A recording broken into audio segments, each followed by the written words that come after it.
Our top story today, LeBron James will be taking his talents to Philadelphia to play for the 76ers in what he is calling the final decision of his illustrious career. And from the way that his newest teammates are reacting on social media, I would safe to say that they were a fan of his choice. What?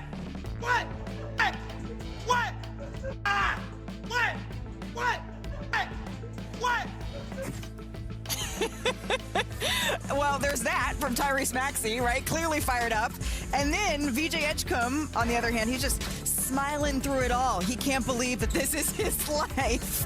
I love it. So it's all happening right in Philadelphia right now. In this offseason, the 76ers, they became the first team in NBA history to add multiple former finals MVPs. Jalen Brown, of course, in 2024, and then LeBron on 4 different occasions with the Heat, the Cavaliers, and the Los Angeles Lakers. And Philly is likely to have a starting 5 where all 5 players average 15 or more for their careers. It's the 3rd time since the merger that this has happened. We're looking at KG, Pierce, and the Nets in 2013-14, and then the 76-77 Celtics. As for LeBron James, he's looking to become the first player in league history to win an NBA title with 4 different franchises. He's currently one of 4 players to win with 3, along with Robert Horry, John Sally, and our very own Danny Green. So let's get into the basketball of it all with Kendrick, Perkins, Brian Windhorst, and Monica McNutt joining me here in Chicago. And Monica, you just came from covering a champion that came out of the Eastern Conference in the New York Knicks. That is exactly why LeBron James said he wants to join the 76ers. But realistically, there's 4 different guys that this offense could run through. So what are the 76ers at their best, do you think? Well, I still think, as excited as we are about LeBron James, y'all, Joel Embiid is a huge swing piece in this one. What does that look like? But the thing about LeBron James is he can play multiple positions on the floor. So if he is in that 4 position, Malika, and Joel Embiid is potentially healthy, you've got a threat in terms of scoring in the paint, you've got an outstanding facilitator, and you've got a high basketball IQ guy that will take the shots that are given off of this offense. Now you got to look at the rest of the offense, right? The speed of Edgecombe and Maxey already made this Philadelphia 76ers squad more dangerous than I think people were prepared for this past season. Yep. They're only going to take a step forward. And then you look at what Jalen Brown has done in his previous role with the Celtics team that most people thought did not have the adequate amount of talent to compete in the East, and what he was able to do. So I think, to me, the elements of this team that make them most dangerous is that they will be able to both play fast and a powerful style of basketball given how healthy they can be. And we've seen LeBron James adapt to so many teammates at this point in his career. But I just think if he does play that 4, and he obviously can play multiple positions, he will be one of the most versatile 4s with the most dangerous supporting cast around him, I think, in the Eastern Conference. That's very, very true. Brian, what do you think of this? Yeah, I think what Monica said about high IQ is very important. High IQ players are something LeBron has always wanted to play with. And while Joel Embiid's health has often failed him, no one would ever say he's anything but a high IQ player. And I think they can figure out how to play together. And I cannot overemphasize enough the importance of the connection with Maxey. When you're going into a situation where there's not going to be clearly defined roles, and you're not going to be sure how it might work with Jalen Brown, and you know, VJ Edgecombe's still finding his way in the league, the connection with the point guard is vital. These are 2 guys who have spent a lot of time together through Clutch Sports. LeBron was part of the recruitment process of him to Clutch Sports back when he was in high school and in college. All of these things are major factors. The Maxey factor of this cannot be understated. And when I compare it to the Harden decision, it's not comparing Harden and Maxey as players, but the comfort level with Maxey is clearly deeper than the comfort level with Harden. And I honestly believe that that was part of it. And so, do I know how this team is going to play today? No. Does Nick Nurse know how this team is going to play today? No. But are you going to bet on the connection between Maxey and LeBron? It's a reasonable thing to bet on. I mean, let me just keep it real. The Philadelphia 76ers with LeBron James can win a championship this year with this roster.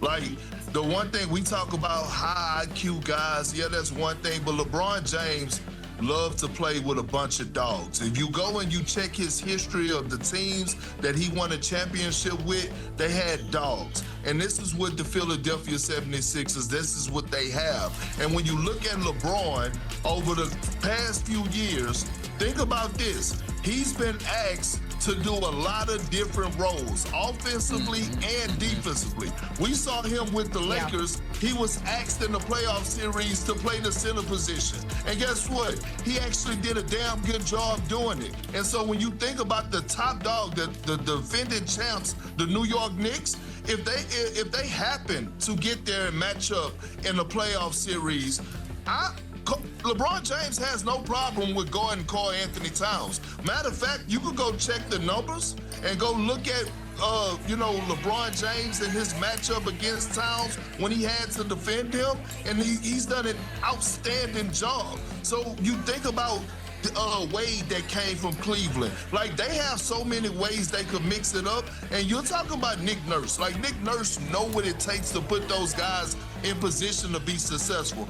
Yes, they are legit title contenders. Yes, they could win a championship this year. Perk, listen, I'm glad you brought that up because I've been thinking about it myself as well. And the Towns and the anunoby of it all, just let's go with the defending champs because they are the defending champs versus this Sixers squad, Malika. It is really interesting. And as much as the Knicks were sort of built to chase the former Boston Celtics, the way that they are constructed now puts them in a position where they could end up defending, like Perk said, a Philadelphia 76ers team that will be very formidable. History says that LeBron James tends to win his titles in the second year when he joins a franchise, Brian. But when you look at the amount of time, he doesn't have that much time left. 2 years might be all that we're looking at in his career, and he wants to go and he wants to win now. Really, for me, this comes down to two words, two letters. H, health, E, egos, right? They have to be a healthy team and play, 30 games together in the regular season. Let's start with that. Just that premise. Is that something that Philadelphia can do with all of the young guards that they have? I think that's very insightful, Malika. The thing about the other times that he changed teams, that those teams had to hollow themselves out to open up the cap space to sign him. So this is not comparable. The 76ers don't have to hollow anything out. They've got a fully built roster. So the expectation, like Perk was saying, should be to win immediately. But I think it is definitely, look, Jalen Brown did not select playing for the 76ers. He has expressed an interest in making this a really successful situation. He didn't pick it. So to me, one of the key things I'm interested now in is the Jalen Brown fit. We may all be paying attention to how LeBron fits because he's one of the greatest players of all time. But to me, the work that the 76ers have to do now is with Jalen Brown and to explain to Jalen Brown what his role is. Perk, don't give me that face like that. Fix your face, as you would say. This is the guy who was sixth place in MVP last year. This is the guy who carried his team. I think they got to worry about making Jalen Brown comfortable right now more than anything. But I think Jalen Brown is at a space right now where he wants to make the Celtics look stupid. And by doing that is bringing a championship to Philadelphia. And I go back to Jalen Brown. Yes, we saw him last year. Yes, we saw him showing the world that he actually could be a number one option. But then go back to his championship years, right? His championship year. He shared the floor with Jason Tatum, Drew Holiday, Derek White, Kristaps Porzingis, and he found a way and he sacrificed. And think about why he won Finals MVP that year. Him and Jason Tatum numbers were pretty similar in the finals. The separation part of it is that it's a reason that we call Jalen Brown one of the better two-way players in the game because he's able to affect the game defensively. He had Luka looking crazy is why the Dallas Mavericks departed from him. So again, I'm not worried about Jalen Brown buying in. We're talking about a champion. We're talking about a guy that knows what it takes, and he wants to make his former team that just gave up on him look crazy. How do you do that? By sacrificing and bringing a championship to their rivalry in Philly. Yeah, and I think, Wendy, this is maybe where word choice becomes a thing because you're right. This is a new situation for Jalen Brown. But I think at this point in his career, right, to your point, you didn't have to hollow out this roster to get LeBron James. He, in my mind, and I could be wrong, how do I fit? How do I take what is here and get them over the top, right? And so I think if I'm the Sixers, I'm looking at the guys that potentially are going to be with me longer than 2 years. Like, this is 2 years for LeBron James, right?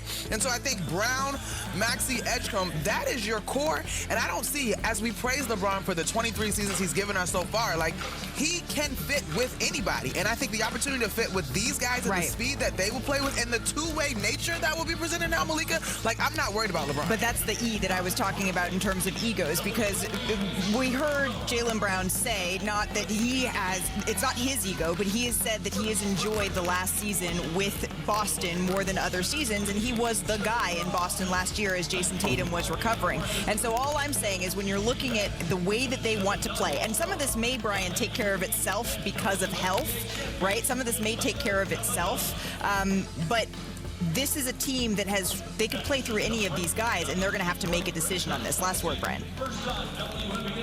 Yeah, that's what I think too. And I'm already watching what the odds are doing, and I think the Knicks are still favored. There's no way you can evaluate the 76ers team for a long, long time. We can be excited about it. They can play big games. It's going to be a long time before we figure out whether they truly can win 4 playoff series.